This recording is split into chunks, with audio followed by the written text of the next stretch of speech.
to defend the motion that stands in their name, here. Hi, my name is Tatum. My preferred pronouns are she or her, and I would like my POIs to be verbal. Um, if I'm audible, I will be starting in three, two, one.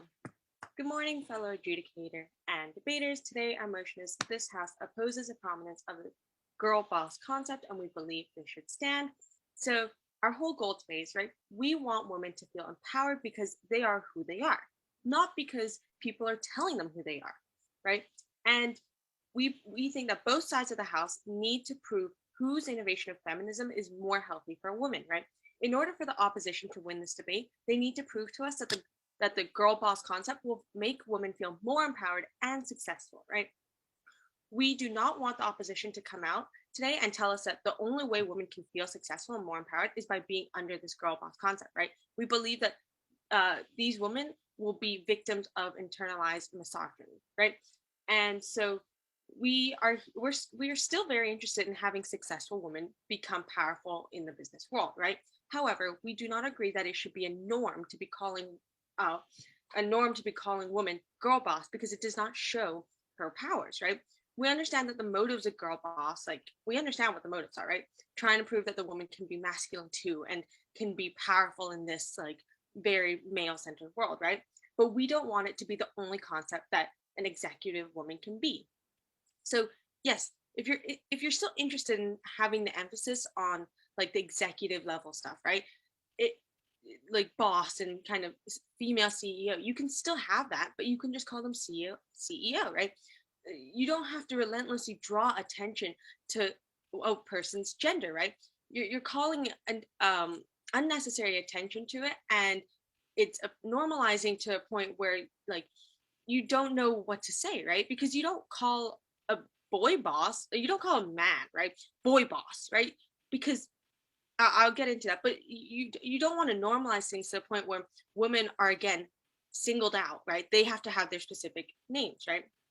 And um, we think that women, by singling women's gender, the most important part of their character is basically getting crowded out, right? Of their actual achievements are getting pushed out, and it's just unremarkable to Point, have a woman. ma'am. Yes, I'll take it. So what you're essentially doing is asking a racist person to not see color. That doesn't work. Sorry. Did I say color or racism anywhere in that? No. I'm saying that we completely agree that women can be powerful and women can be successful. There's just no norm to that, right? There's no norm saying you have to see black, you have to see white, you have to see yellow, etc., right? There's no norm for that. So why should we put it on women? Okay. Now getting into my arguments. So, like I said, have you ever heard a male worker be referred to as hashtag boy boss, right? No, because that's men's power in the workplace is already a default, right? It like they already have in the status quo, right? Anything a woman does is still an exception and anomaly, right? The version of female success is being peddled by the girl boss culture. It's ultimately sexist, right? You say, oh, she's so fierce, but she's not angry. She doesn't have emotions, right? She's well put together, but she doesn't try too hard, right? She's empowered, but never stressed to the point where she doesn't know how to deal with things, right? You have those terms where like you're kind of towing on the line, but you're never crossing it, right? So we think it's easy to forget that the process women have made in recent history, right? It's very easy to forget what they had to do in order to build up, right? Because you're putting girl boss as a term. You're not putting what their actual successes are, right? And we think that it's often hostile to women, right? Because you don't understand like you know how hollowed out the empowerment is, right? By not highlighting like the more important facts, right, about their working life, right? They have to sometimes work with children, right, and they can't afford childcare, or they don't even have contracts, or there's sexual harassment, right, and there's gender discrimination, and that's not feminism at all, right? And we're not saying that men can't feel this. Men, of course, can feel this, but we're not calling them boy boss, right? We're focusing on the girl boss term and how in a workforce women are just pushed out, right? They're looked at, oh, you're a girl, you have to get special treatment, you have to wear a suit, you have to look masculine, you have to drink black coffee because that makes you feel more like a boss, that makes you feel like more of a man, right? And so the problem is, your willingness to celebrate for the woman's success is kind of turned away, right? You don't really want to celebrate for her because, oh, she's under this whole girl boss term, right? She already has all of the women behind her. She already has the support. But that's not what we see, right? You see successful women being put into a box because they're the girl boss, right? This is such hollowed out feminism because women's individual success is deemed inherently progressive, right? As well as like a feminist end in itself, right? But to the extent which an individual personal accomplishment can be truly significant for the whole, right? You see the willingness and the ability of one powerful woman to meaningfully empower others, right? But that should not be overstated, right? We see that, like girl boss, it kind of basically shows people that, oh, if you become successful, you're going to be under the term girl boss, right? People will look at you and think, oh, that's why you're successful, right? That's why, you're successful because you say girl boss. You're not successful because you do hard work, because you're getting the attention that you actually deserve, right? You forget how much an individual has to work and has to, deem themselves. And it gets to a point where you don't even know who to support anymore, right? Because men may come out and be like, oh, look, she's a girl boss, right? She just gets that name, instead of thinking she is a boss, right? She's a boss, or she is the CEO, or she is a leader, right? She is part of the government, instead of, and it kind of gets lost in translation, right? Because you're thinking, oh, who is this woman, right? She doesn't have a name. You don't say this is boss Tatum, right? You just say girl boss. So you're like, okay, well, who is the girl boss, right? And you lose the whole emphasis of how important women are and how important they are in the workforce and how much they have to work in order to get to the same level as men. Because now you're cutting that out, right? Because again, like I said, you don't have boy boss, right? You're cutting out the amount of work that both women and men have to get to, and you're forgetting the stress on women and what they have to deal with. And so I've told you why girl boss basically is sexist and how it cuts out on women's empowerment and on their actual skills and what they show. And I think for these many reasons, we strongly believe this motion should stand. Thank you. All right, we thank that speaker for that fine speech and invite the Leader of Opposition to come and respond. Hear, hear.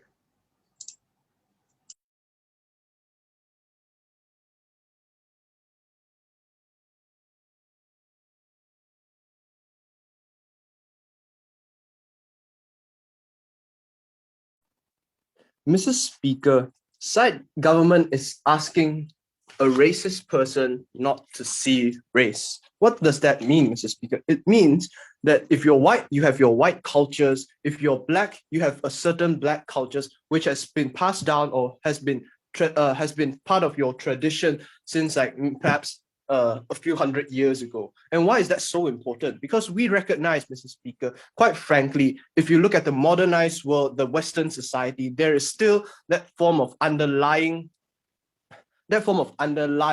sexist obedience towards this sort of social constructed norms, which I will further elaborate in my points. And quite frankly, by opposing today's motion and by putting a spotlight on this sort of girl boss concept, we not only can help eliminate all these sort of terrible cultures within these sort of Western modernized countries, we can also spark this sort of how would you put it? You can also spark a form of power or empowerment in these sort of underdeveloped nations, so that these women in those sort of less developed countries where they haven't gone through the first wave and second wave feminism, they can spark that empowerment in order for them to push forward for their rights. So now, before I move into my substantives, allow me to give a few rebuttals. Firstly, the issue with government side is they are trying to say, oh, women's achievements in today's world should be placed as a default. They should not be grouped into a box of girl boss, because quite frankly, there's nothing special about being a girl. But do recognize, Mr. Speaker, understand that for men, they have John D. Rockefeller in the 19 somethings, and today they have Elon Musk. What about women, Mr. Speaker? Back in the 19 somethings, women do not have an equivalent to John D. Rockefeller. But right now, Mr. Speaker, we recognize that women have Kylie Jenner, women have Kamala Harris, and that notion that these women are not special in that sense is quite frankly a miscalculation on their side, because we believe that by putting a spotlight on these sort of girl bosses in our society today, it provides a role model for women to break, to not conform to traditional gender roles, and quite frankly, to fight, in a sense, to allow them to understand that there is this option of there is another choice, another option, rather than just being a homemaker, other than just being a submissive worker for someone else. And to understand, somehow by grouping another criticism on their part is that denied is that they say somehow by grouping these women into that category of girl boss, it somehow eliminates the success of their story. Somehow people will only focus on the fact that they are women. But do understand, Mr. Speaker, Kamala Harris has featured on Times Magazine as one of the most influential people in the world. Her story is being told everywhere. And quite frankly, when people see her telling Mike Pence to shut up, I'm speaking, quite frankly, people recognize that as a symbol of women's rights, symbol of how being empowered in this sense can help women fight against what is traditionally understood as their gender role, a feminine gender role. So now moving on into the substantive of our side, Mr. Speaker, do understand that the girl boss concept means we believe that women should become more dominant, determined, and a bit rebellious rather than just conforming to the traditional gender roles. The traditional gender roles of being subservient, being homemakers. And do understand, side government wants to pinpoint the source of their success on hard work and effort. And we do not deny that hard work and effort is part of achieving success, but do understand that hard work often comes with sacrifices, perhaps sacrificing in terms of like their love life, their marriages, their children. And quite frankly, if we look at what psychologists analyze via analyzing all the top CEOs, they recognize that most political leaders, most CEOs, they have to be assertive, they have to be ruthless. And what does this mean, Mr. Speaker? This means that if women were to choose to conform to traditional gender roles, then quite frankly, they would lose that assertiveness, they would lose that ruthlessness. Why? Because we must recognize that the culture of being a woman, even in the United States, where it is quite modern, we see that women are still considered via these sort of religious institutions and all that. They still consider themselves to have a set of gender roles, which we believe is very, very bad, which I'll further explain later. So now, Mr. Speaker, do understand there is an issue in status quo right now. According to the Fortune 500, the top 500 companies in the world, only less than 10% of these women are CEOs. Does that mean there is an issue here? We believe yes. Is that issue an issue of opportunity, of equality of opportunity? No, women can go to work. But the issue here is we believe that despite having that opportunity, we believe women still do not go forth and make all these sacrifices. Why? Because they believe that they still do not they do not need to be that ruthless or that assertive, because there is no prominence on this sort of girl boss concept thing. So by pushing forth girl boss concept and by putting a spotlight on them, we say we're giving women another choice, except this not just conforming to traditional gender roles. So how does the girl boss concept help in this sense? So Mr. Speaker, denied. But Mr. Speaker, do understand that in the 1920s, why did women with the women's suffrage movement gain the rights to voting? Because these women, they were rebellious. They went out and fought for their rights. Why did we see in the 1970s, women with their padded suits and all that? Because these women were determined and dominant. They wanted to dominate the workforce and enter the workforce. So in this sense, Mr. Speaker, we believe that this can be a beacon of hope, a spark of protest for countries like Saudi Arabia, countries like countries like Saudi Arabia and all that, where they have not gone through the first wave and second wave feminism. This can be a sort of sparking moment for them to fight on and to believe in this girl boss concept, to ignite their ignite their fight for equality. But secondly, Mr. Speaker, do understand that even in these sort of modernized countries, there is this sort of unconscious conforming to gender roles. Take, for example, the alpha male concept where men strive to pay for the food for women, where men still believe they have to be the breadwinner and some kind of successful CEO, where women have most likely in the legal system have custody over the children most of the time. We say this sort of traditional or sort of issues in masculinity and femininity can be eliminated if we were to put a focus on these sort of girl boss concepts and tell men and women that no, dominance, determination, and this sort of rebellious attitude is not only it's not only a sign of masculinity, it can be for both genders. And with that, I believe we've won this debate. Thank you. All right, thank you for that fine speech. Just a quick housekeeping announcement before proceeding. Please refer to the panel as a whole. If you must refer to me individually, pronoun preferences they and them. With that said, I'd like to invite the Deputy Prime Minister to come and respond. Hear, hear.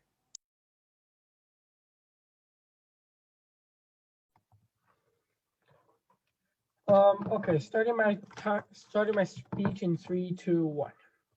Judge, we believe that we believe that the girl boss concept should not we oppose this. Is girl boss concept a really suitable choice for empowering the girls? We don't think that's true. They talked about how women should escape the traditional gender roles and something like that. We tell you that if these women should make their own choice, we shouldn't implement this idea that women have to wear pantsuits or different kind of suits to earn respect in order to achieve that they are girl bosses. We don't think that is we don't think this concept is really a solution to this idea. And women, should they really actually is it really necessary for them to escape the traditional gender roles? We think that some women, if they can't be relying on the on men, sometimes they might like their traditional gender roles, and even if they don't, they can still fight for their positions in corporations and companies, right? They can still fight for what they using their abilities, using how they think, using their abilities to fight for what they wanted to achieve on our workplaces. We don't think that the prominence of girl boss concept can really help these girls. We don't think that this concept can really help the women to achieve what they really want. We don't think that this can empower. We don't think that this can really encourage them and empower them. Restating what my partner said before, there's no such things as boy boss. There's no such things as guy boss. Why should we tell them that you are a girl boss, that there's our girl boss right over there? We don't think that this is a really good. We don't think that this is a really good choice. We think the girl boss that isn't really good because we're calling girl boss, right? A grown woman shouldn't be called girl. It is like boss is a part of a glorification of being a boss, executive manager. We think that calling them girl boss is simply just not right, and simply this name, this concept has something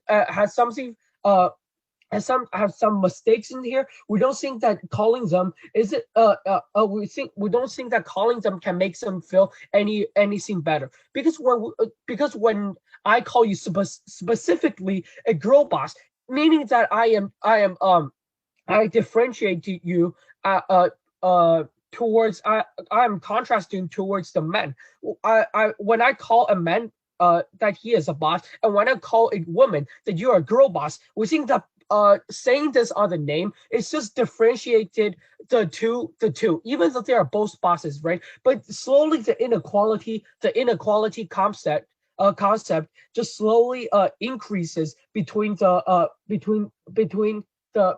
two genders. We think that opposition is targeting towards highly successful corporated women, ignoring all other kinds of women, because sometimes poor women don't have these kind of suits. They don't have the money to buy them. Therefore, they cannot wear those good, cool, and formal suits on there. Therefore, by implementing the girl boss concept, they cannot be bosses. We think that we shouldn't specifically target at those women, and this is really bad. We think we don't want any woman to feel. Secondly, we don't want any woman to feel subservient, abandoning femininity, and it is very harsh. We don't want a world where women have to wear pantsuits and tailor suits to earn respect, to earn their job, to earn the name of a girl boss. We don't think that is really good, Judge. We think that these girls can be able to have the freedom to go to workplace in a dress or with a makeup and be taken as seriously as a man. Ironically, trying to be more like a man, trying to say that she is a girl boss can punish women differently, can make women feel that they are different than men, can make women feel that they have climbed up so hardly, they have worked so hard, and they're being called a girl boss. We think that this contains stereotypical ideas, and we think that if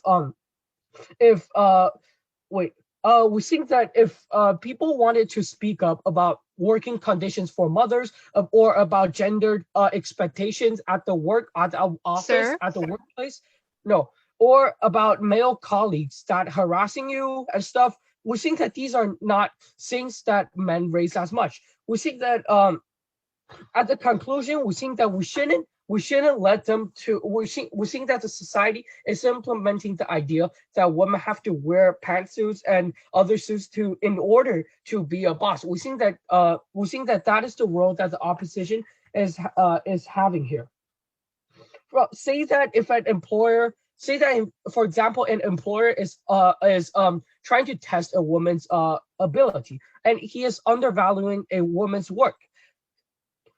If she swaps if she swaps her skirt for a shirt, then they will suddenly stop assuming that she is less competent compared to her male colleagues. We think that this is simply not correct, and we think that it works backward. It helps backward to the women when we tell them that they are girl bosses, then that they should act more like men so that they could be respected. We think that this is simply not correct. We should instead push we should accept both femininity and masculinity more, and we should let people choose if they either they like to display whether femininity or masculinity. We think that by the end of the day, we just wanted to tell that calling them a boss, calling these girls just a boss is already enough. But instead we should run like other concept is also okay. But we tell that by having the prominence of the girl boss concept is simply making the help backwards. It's simply making the inequality larger and making the difference larger. We think that calling them a girl boss isn't the solution. It isn't the solution to make girls feel more comfortable. Isn't a solution to make the girls feel more empowered and more success by telling them that you should escape traditional gender roles. You should escape the norm of the society. You should wear suits you should wear proper suits in order to be a boss. We think that these concepts are simply not correct. My partner will further explain how girl boss concept is really terrible. Thank you. All right, thank you so much for that fine speech, and I'd like to invite the Deputy Leader of Opposition to come and respond. Here.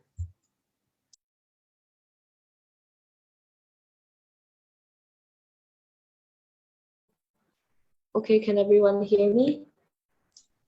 Yep. All right. I'm starting my speech in 3, 2, 1. In a world where side government refuses to give women a reference model to actually look up to and believe that they can achieve whatever these women have achieved, we say it's a world we don't want to live in, because we want to let women know that they are empowered and they can do anything they want to do, right? Like being a girl boss and stuff. So before going into my substantives, I would firstly like to go into my rebuttals. Firstly, they talked about how on their side, they can still fight for what they want to, but we say it's completely different, because when we have this girl boss concept, we're giving them the confidence and letting them know that, yeah, it's okay to rebel against the gender norms a little. It's completely fine if you want to stand up for yourself in your workplace if your boss is not giving you the same promotion as your male colleague, because it's completely unfair and we acknowledge that. We're giving them that spark of confidence and letting them know that they can choose to rebel and speak up for themselves when necessary and when they want to, right? That's what our side provides these women with when we have this girl boss concept. And secondly, they kept on talking about how, why don't men get called boy bosses? It's so sexist, blah, blah, blah. But we tell you, this narrative already exists. When people think of bosses, they think of men like Bill Gates. They think of men like Jeff Bezos. They think of all these men. But people don't really associate bosses with women. And that's why we want to have this girl boss narrative. We want to let them know that women are here to stay and they're here to dominate the workplace, whether you like it or not, because they can do that too. And because men, it already exists, because men are already dominating exclusive roles in the workplace. So we're saying that this attention to women is super necessary because we want to let them know that women can be bosses too, right? That's what we want to push forward in today's debate.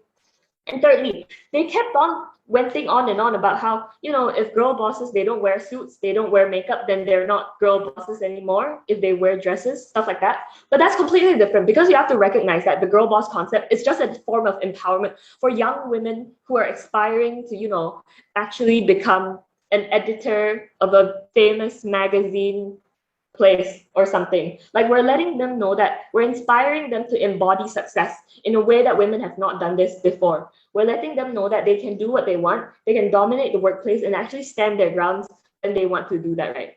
And then fourthly, they talked about how, girl boss, this term is actually hurting the poor women because they can't afford to buy fancy suits and stuff. But we're telling them they can be girl bosses in their own way, right? They can wear a McDonald's apron and still be a girl boss because they're going to climb that social ladder and become the manager of that McDonald's franchise. We say that's enough. And that's what we want to have on our side. We want to let them know, yes, you can look up to women like Kamala Harris, but know that even if you're right now like a server at McDonald's, you can one day become the manager or even own the franchise one day because of your own abilities, and because you are a girl boss, you can do that. That's why we want to spark in these so-called poorer women from side government. We want to let them know that yes, there's still this narrative. You don't have to be forever, a server at McDonald's, because you're so much more than that. You can become the manager or like the supervisor or something like that. Okay, next. Going into my first sentence, why we need girl boss as a reference model for all women all over the world. We tell you, men are already being bosses in their daily lives. There's this norm that lets them feel like they have to be bosses in certain senses. Like all men actually strive to be alpha males, like deep down, right? Because since they were very little, they were told that, yeah, one day you have to be the head of the family. You need to, try your best to become a boss at work or something like that. This alpha male actually leads to super toxic masculinity, which is existing in today's society. You might not see it, but men are actually subtly, asserting their power on women or on like people, basically. Like, for example, when you go on a date with a man or something, he will actually choose to offer to, pay for your meal, open the door for you, pull the chair for you. It's like subtly asserting his power in a sense to let you know that, yeah, I can do this for you and stuff like that. And you can't do this for yourself, like in that kind of way, in that kind of toxic masculinity way. And we're saying that the girl boss narrative, the girl boss concept is actually fighting this. This is exactly what we want the girl boss concept to fight.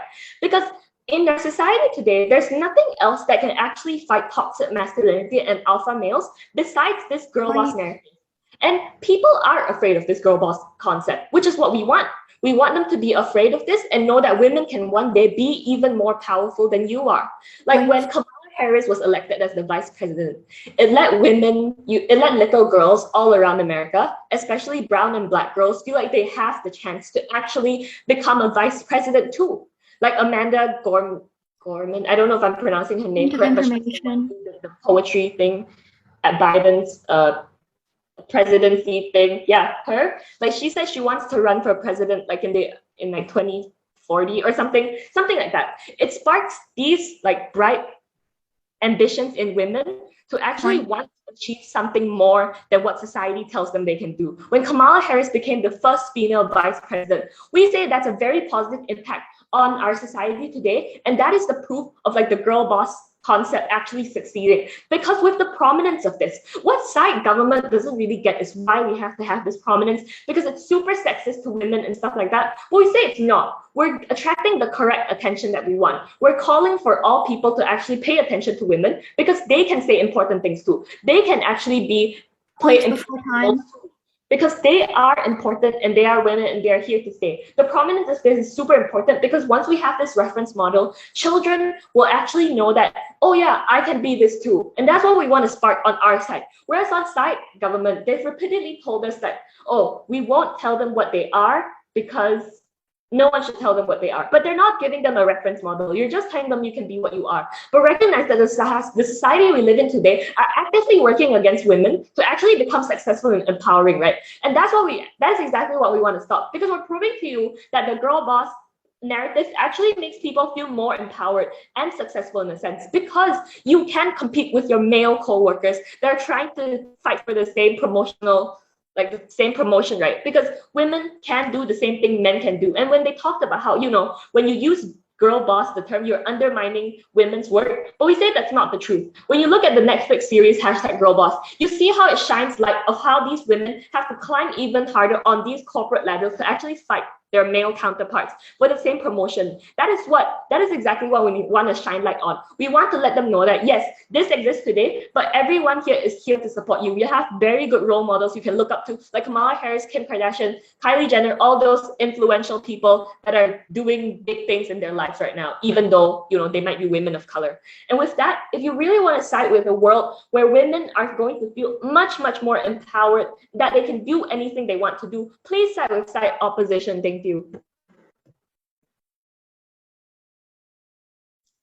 All right, we thank the speaker for their fine speech and invite I believe, government web to come and respond. Here. Yeah, government web. Hi, am I audible? Yes, you are. Okay, my name is Leah, and my preferred pronouns are she and her. Oh, and my preferred POI is like verbal.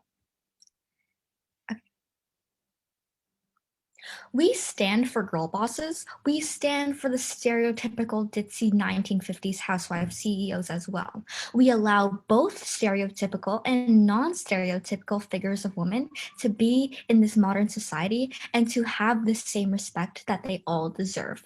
But what we don't allow is the toxic concept of masculine women being the best figures who are most capable of being a CEO. Before I formally start my speech, I want to ask opposition, how do you justify having a masculine woman being the role model for all women? Why can't girly girls be strong? And this is what opposition completely ignores. In my speech today, I'll be doing two things. I'll be providing some rebuttal and mixed-in rebuildings, the identified clash points in this debate, and why government side wins them all, with comparisons, of course, of the two worlds and why government side wins them by a landslide.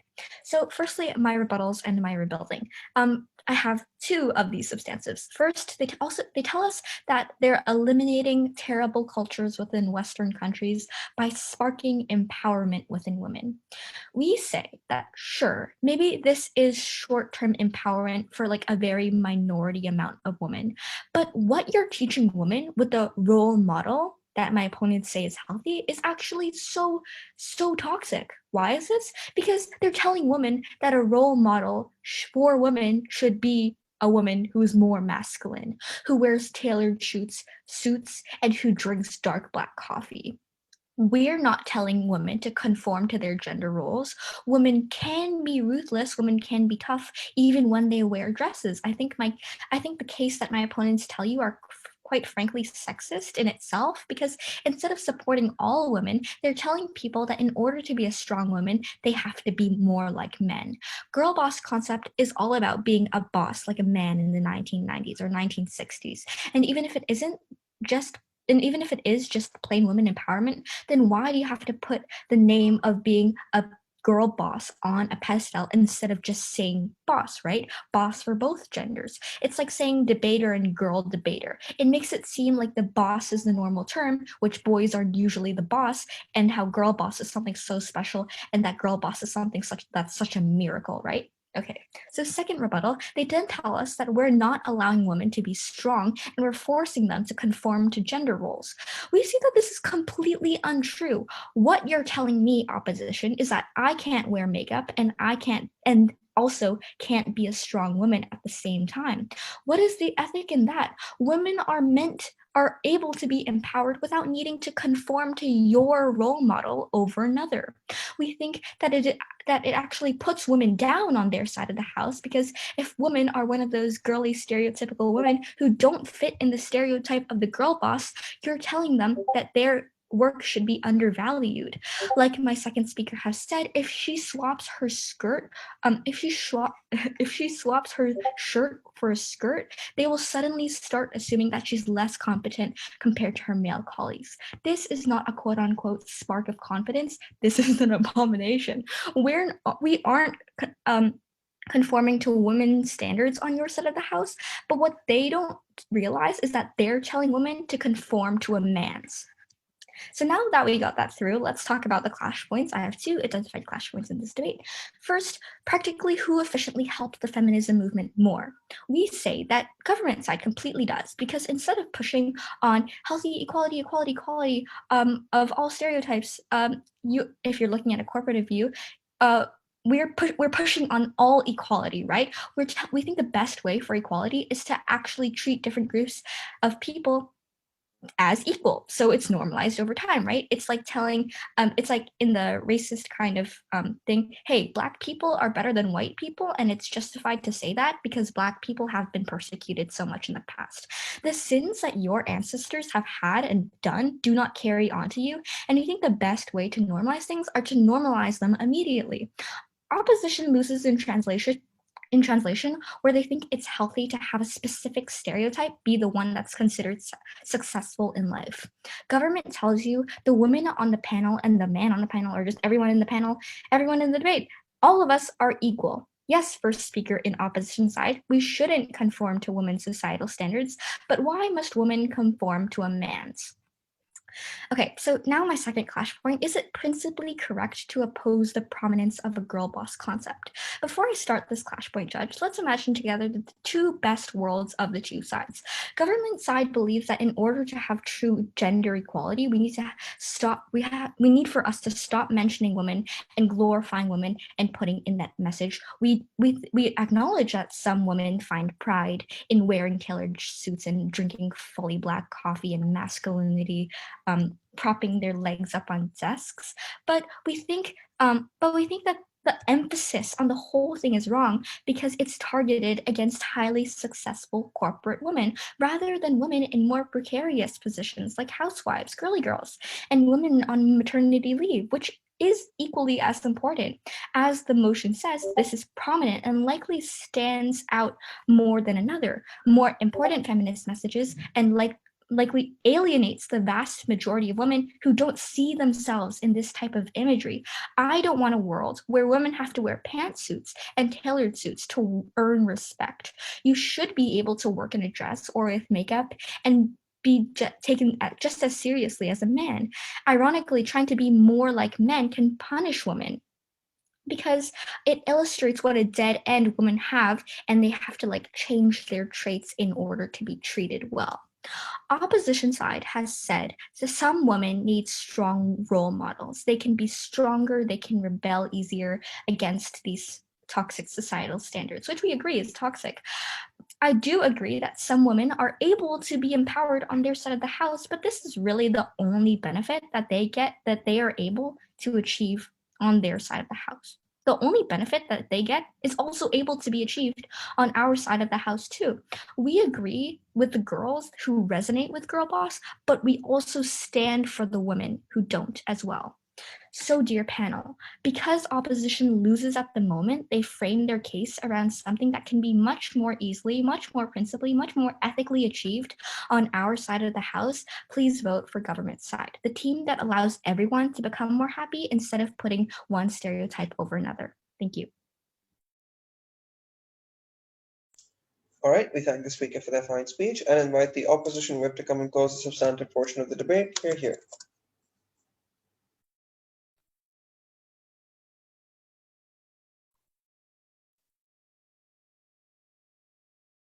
Okay, I'm starting my speech in 3, 2, 1. So firstly, I'll just go right into my rebuttals. Well, we don't see why side government hates pantsuits that much, right? We know that it has been traditionally been worn by men, how suits have been traditionally worn by men, but side government, like, we don't see why these girl bosses cannot wear dresses. So what they've tried to show us today is number one, how they said that this label is bad, but they did not actually uh, tell us why. But because we say that because these girl bosses are a minority, they deserve to be labeled, right? Such as like Forbes can publish any boss, but when they publish a girl boss, it is much better title to have because like people know men tend to be bosses and people want to actually empower women. Well, at least like women nowadays, they want to feel empowered by this. And they said that women should be able to choose, but they never told us how having girl bosses, having this label prevents other people from being able to choose. Whereas on our side, we say that we totally support these women becoming mothers, becoming still people who sew things and stuff. But what we're saying is that these girl bosses, they deserve this recognition and they deserve the title. So moving into my clashes. Firstly, why girl bosses? Is it sexist and does it actually prevent them from being empowerment? So what side government wanted to tell us today is how people only look at the value and will undervalue them. And we say that that is already not true. As we have already shown you in my PM speech, they are very much looked at by society. And even if it's true, we say that it is normal to label them. And then they told us how it is not okay to label them because like we don't label girl debaters as like girl debater. But we say that in this room, there are like 4 girls. We see that debaters, there's not much inequality here. But with like CEOs and politicians, only less than 10% are women. And that is why they need this label. We can see that in India, even though because they are a majority like Hindu, we label the Muslims there as like a Muslim minority. Therefore, it is like logical for us to label these women as girl bosses. So then they told us how people would just judge them based on how they dress. But we say that that is not true because girl bosses don't always dress in a pantsuit. We see that like Kylie Jenner, she is also labeled as a girl boss and like sometimes she wear pantsuits, but most of the time she doesn't. And even if it does exclude some women who somehow cannot afford pantsuits, we say that these women actually deserve this title because they work so hard that they can now wear a pantsuit to work and they can afford like quality clothes. We say that there's nothing wrong with that. And then they told us how it will be lost in translation and therefore all of their hard work will immediately uh, be not seen by the people. We don't see this happening right now because women are very much compensated for every single thing they achieve, right? As we have already shown you in my LO and DPM speech and DLO speech. And even if it's true, government did not actually tell us how why we have to know their hard work to actually empower them because we see that as long as like Nancy Pelosi and like Kamala Harris can become like very well-known politicians, we say that that is all little girls need to be aspired to become doctors, to become future politicians and stuff like that. And secondly, why do we is it empowering? So on government they said that this label will make people would make women think that they cannot choose. We say that that is not true. And like we have never said in our speeches that we're gonna degrade anyone, but what we're saying is we're gonna provide a better world for women to live in, a world where they are praised for being equal to men. And we say that we have told you since the beginning of our speeches how this is very important because women nowadays they don't get enough praise for all of this. And it is also because of this girl boss label, then people would actually go out and fight for their rights. Like during the rise of this girl boss term, although they were not labeled as girl boss, but this tradition of women becoming more masculine, having more masculine traits, it is seen as something that is good. It is seen as something that is good because it actually makes changes happen. Like the only reason why we have equality in nowadays is because these women in the past has fought for our rights. So we say that this girl boss label is very much needed and it's very much appreciated in today's world. So lastly, on toxic masculinity. So this is an important point. Why do we say this? Because we have already shown you how there are a lot of issues on toxic masculinity, and these are all because of a lot of traditional roles, and even toxic masculinity itself is a traditional role. And how does having girl boss labels actually help them? We've shown you how in today's world not only female are hurting, but males are hurting too. Males are hurting because they are forced by society to become alpha males. They are very pressured to become the breadwinners of their family. We say that outside government, they want women to be able to become more emotional, more shy, and be anything they want. But we say that these are the exact gender roles that we don't want in today's world. We say that we would rather have them becoming more masculine than have them staying in the traditional gender roles. Because at the end of the day, if you men only knows their place when they put women below them, meaning when women become submissive, they think that they can be more oppressive to them. Any POIs? Yeah, POI. Yeah. Can you explain why girly girls can't be strong? Okay, yeah, that's my next point. So why is toxic femininity, and this is what government labeled it, and why is it not true? We say that girly girls cannot be strong because in today's world, masculinity is praised by the society, and government did not tell us how on their side this is necessarily going to change. And we say that it's not going to change because these masculine traits, like being outspoken, it is the only way for the people around you to actually become convinced, right? As we have already shown you how in today's world, like 90% of these CEOs are men. So we don't see what's wrong with girls having more masculine traits to become the same level as these men. So yeah, we say that there's nothing wrong with girly girls, only the fact that they cannot raise as high as these men. So on our side, how do we actually solve toxic masculinity? We say that when these women are able to not be in their roles, these men can also not be their roles. They can become house husbands and pursue other feminine traits, such as the way that women can now pursue masculine traits. We say that it is ironic for government to want everyone to be who how they want everyone to be who they want to be, but then they're also ignoring all of these males that are suffering on their side. So therefore, opposition takes today's debate. Thank you.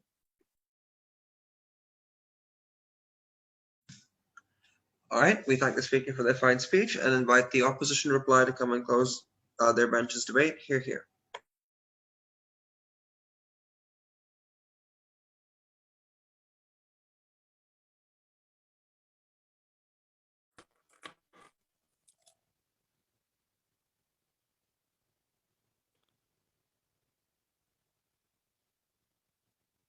Mrs. Speaker, side government wants a world where men and women are seen as equals or are not different at all. But all that does, Mrs. Speaker, today, quite frankly, is that they fail to see what the culture, what history has done to differentiate women, and they fail to address all these issues.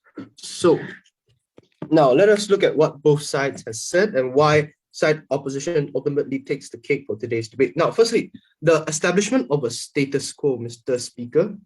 What did side government tell us here? The Prime Minister came up here and told us that, oh, there's no issue with gender roles, or women should just be a boss, and therefore there's no need to there's no need to put an emphasis on the girl boss concept, because quite frankly, there's no issue in today's debate, and therefore women should just be categorized as a male, should be categorized as a boss, and therefore it is quite sexist for side opposition to label them as girl bosses. So what did our side tell you? Our side established a status quo for you, telling you how in developed nations, men still have this sort of underlying need to conform to toxic masculinity, such as paying for food and being a so-called gentleman. They have this sort of burning passion to become successful, because quite frankly, throughout the years, from John D. Rockefeller to Elon Musk, that has been part of what is considered the male culture, whereas women do not have that culture. Thirdly, we told you how there's still this sort of systemic sexism where women are most likely going to receive legal custody because they are still considered legally by state as the caretaker of the family. And with all this, we also show you a second layer of analysis of underdeveloped nations, how these women here are even that form of gender roles are even more apparent, how they don't vote, they can't work, and how this sort of girl boss concept, once implemented or supported in these sort of women in underdeveloped nations, they have actually that political spark to be rebellious and to fight for their rights, just as what happened in 1920 for women in the US. So secondly, Mr. Speaker, now the debate comes to like more focus on developed nations and how we better help these women. On their side, what was the role? What did they think is the only thing to achieve success? They said hard work, effort. That is all. That is all that comes into play when deciding who is successful. But we tell you on our side, Mr. Speaker, we tell you men generally have that. Men already have a culture in which they are pushed to become successful. What about women? We tell you women do not have that culture. Therefore, by pushing this girl boss concept, they have a role model in order to influence young girls to choose another lifestyle other than the traditional gender role. Secondly, we told you how in these sort of Fortune 500 companies, only 10% of them are women. Why? Despite having equality of opportunity, we told you how women generally lack assertiveness and that ruthlessness and to sacrifice their children, their love life. Why? Because they choose ultimately to conform. Most of the women still choose to conform to traditional gender roles. So therefore, on our side, by pushing or by putting a prominence on like the girl boss concept, we're telling women they have another option other than just conforming to traditional roles. And in that sense, we're also helping men, because in this sense, we're showing men that everyone is an individual with their traits. There's no masculine or feminine trait in this sense. So now, thirdly, Mr. Speaker, which side better provides freedom of choice for women, for individual women? On our side, we tell you, if this sort of GBC was not to be given prominence, quite frankly, women will be oppressed socially and by religious institutions to conform to these traditional roles. Whereas with the feminist movement being this beacon of supporting and empowering them to stray away from the traditional gender role, in the long run, we are giving women much more options rather than just restricting them to the traditional gender role. And with that, I believe side opposition takes the cake. All right, thank you for that fine speech. And I'll invite the proposition reply to come and close the debate. Here.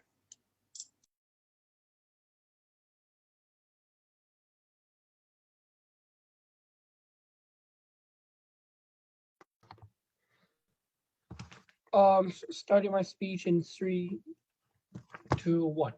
Judge, we think that it's already really clear that we already explained everything enough and tell you that how women can be better and more empowered on our side. We think that they talked about the men rights and stuff. We think that that isn't really relevant to the debate, because what we're trying to say all about is the feminist it's the feminist motion. We're talking about the feminists. We don't have to prove why men can be more happy, that they can be more free, that they can be more happier. We think that they tell us that our case doesn't work because masculinity is the only way to earn respect. We tell you that this is exactly the issue that we're trying to change. We already told you that we want to normalize those girls. We want to normalize tomboy girls. We want to normalize all girls, normalize all women. And we don't understand why we need to change women's trait into something that they don't feel comfortable with, just so they can be submissive to toxic femininity. Well, of course, sure. Some women conform to gender roles, but we say there's nothing wrong with that. Already, you can see that women are empowered while wearing dresses and makeup. With the self love and love yourself, we think that women are able to have emotions and be angry and stand up for themselves while being themselves as well. We think that the opposition's case is toxic, and my partner, with speaker already explained that. They said something like to give more options to women, but we already told you that just giving them having this prominent of the girl boss concept, it is actually making their options decrease. It is basically giving pressure to wear things to be specifically a girl boss. It is meeting the rubric, the requirements to be a girl boss. We think that on our side we have more on our side, we have more options. We give them more options. They are pushing on prominent girl boss. It is the world on the opposition side. We don't think that's really good. While we can have both girl on our side, we can have both girl boss, housewife, girly, tomboy, what and other stuff. We believe that opposition has given many toxic explanation of why we should vote on their side. We don't think that we should buy. On our side, we have more happier women. We have free more choices men. We have more choices women. We believe that opponents just ignored the rebuttals from our teammates, and we believe that it's very repetitive, and we stand strongly on our more equal side, more equal ideas. They're on the opposition. They're basically standing for pro men, anti woman. Why a woman shouldn't be the one who changes to earn respect, Judge. Nobody should change to have to earn respect. This because what has happened on this debate is that the prop already told you that we have more happier women. We shouldn't change personalities, shouldn't change to change themselves to earn this respect thing, to earn this girl boss thing. This is what proposition tells you. This is why we stand for this motion.